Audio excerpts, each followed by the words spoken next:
Assalamualaikum warahmatullahi wabarakatuh. Kalau kita mendalami mengenai cultural system atau sistem budaya, maka dalam sistem budaya itu ya terdapat atau mengandung kebudayaan dalam bentuk yang tidak tampak.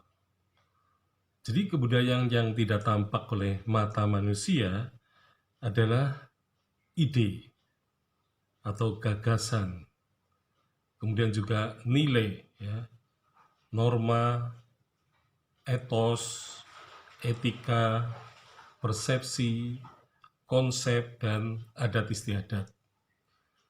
Jadi kalau kita renungkan bahwa di dalam otak manusia itu memang terpancar ya ide-ide, gagasan-gagasan, nilai-nilai yang dianut, kemudian norma-norma yang dianut, kemudian semangat kerja, ya, etos, kemudian etika, jadi berkaitan dengan perilaku, jadi manusia berperilaku itu juga harus dipikirkan, ya.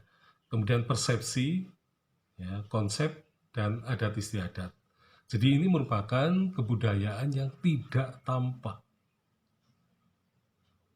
karena berada tadi di kawasan kepala, di kawasan otak. Nah, ide-ide itu baru kelihatan ketika manusia melakukan tindakan dan juga perbuatan. Nah, jadi orang yang menyembunyikan dirinya dengan berdiam diri dan juga tidak beraktivitas, maka dia sebenarnya adalah manusia yang menyembunyikan segala apa yang dipikirkan. Jadi ketika mempunyai gagasan, manusia itu akan berbicara tentang apa yang ia pikirkan dan apa yang ia rancang, serta apa yang akan diperbuat dan bagaimana kita menghasilkan benda-benda yang kemungkinan berguna dalam kehidupan manusia.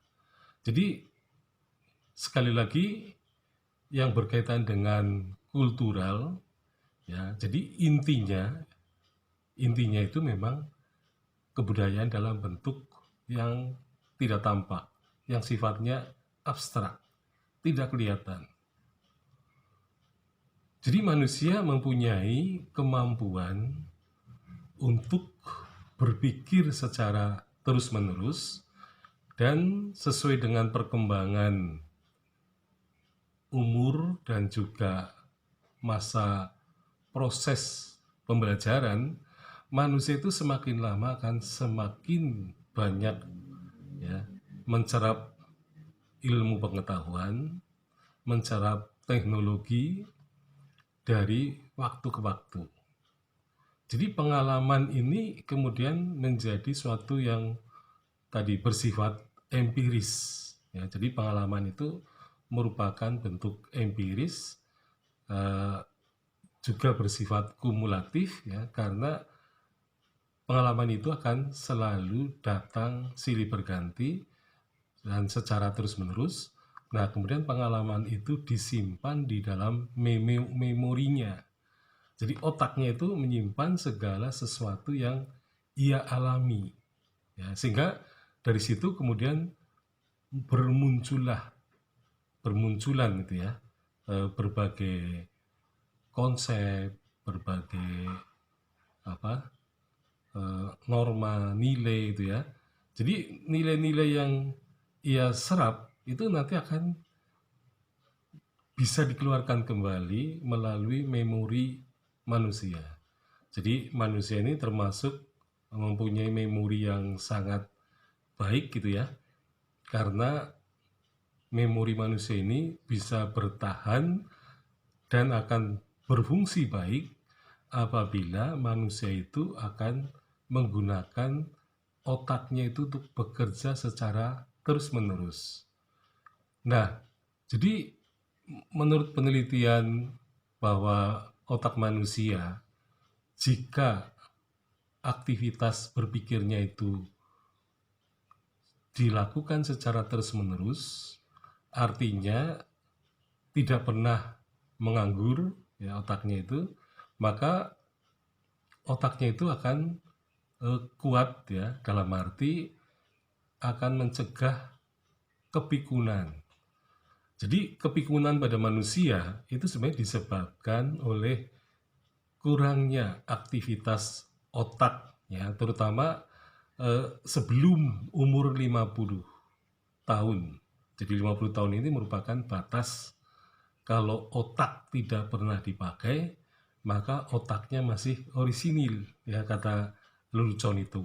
Jadi ada lelucon bahwa otaknya orang Jepang itu sudah rusak ya karena dipakai secara terus-menerus gitu ya. Tetapi otaknya orang Indonesia itu masih orisinil kebanyakan karena tidak pernah berpikir orang Indonesia itu, sehingga tidak menghasilkan kemajuan apapun, baik itu ilmu pengetahuan maupun teknologi. Jadi itu hanya lelucon saja sebenarnya. Tetapi lelucon itu sebenarnya merupakan sindiran ya, bahwa bangsa Indonesia ini termasuk bangsa yang aktivitas otaknya ini sangat sedikit. Nah, sehingga kemudian yang terjadi karena otak tidak bekerja dengan semestinya, maka setelah memasuki usia 50 tahun, maka manusia itu akan mengalami kepikunan. Jadi banyak mengalami memori-memori yang terlupakan ya, yang tidak bisa dihadirkan kembali. Nah, padahal sebenarnya memori manusia itu sangat penting ketika pada suatu saat kita memerlukan ingatan atau memori yang lama untuk hadir lagi, maka kita akan kesulitan. Jadi, oleh karena itu, saran yang sangat baik bagi manusia adalah selalu menggunakan memorinya atau otaknya untuk berpikir dan kemudian juga mencerap ya, ilmu pengetahuan secara terus-menerus. Sekian, Assalamualaikum warahmatullahi wabarakatuh.